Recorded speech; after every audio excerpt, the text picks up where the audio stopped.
22 জুলাই 2025 ঢাকা শহরের উত্তরা। সকালটা ছিল একেবারেই স্বাভাবিক, কিন্তু দুপুর 1:06 নেমে আসে এক মর্মান্তিক ট্র্যাজেডি। বাংলাদেশ বিমান বাহিনীর একটি যুদ্ধ বিমান F-7 বিজিআই উড্ডয়ন করেছিল কুর্মিটোলা বিমান ঘাঁটি থেকে। ট্রেনিং চলাকালীন হঠাৎ করে দেখা দেয় যান্ত্রিক ত্রুটি।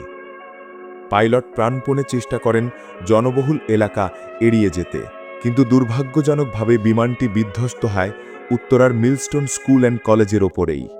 এই দুর্ঘটনায় এখন পর্যন্ত মারা গেছেন অন্তত 27 জন, যার বেশিরভাগই শিশু ও স্কুল ছাত্র। আহত হয়েছেন আরও শতাধিক। মহানগরের হাসপাতালগুলোতে চলছে হাহাকার। শোক আর ক্ষোভে ফেটে পড়েছে পুরো দেশ। শিক্ষার্থীরা বলছে, আমাদের ভাইবোনদের মৃত্যু কেন? পুরনো যুদ্ধবিমান দিয়ে আর কত প্রাণ যাবে? সরকার ঘোষণা করেছে জাতীয় শোক, ঘোষণা হয়েছে উচ্চ পর্যায়ের তদন্ত কমিটি। ভারত থেকেও আসছে বিশেষ বার্ন ইউনিট টিম।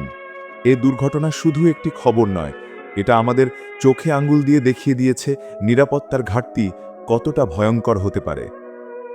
আমরা নিহতদের আত্মার শান্তি কামনা করি।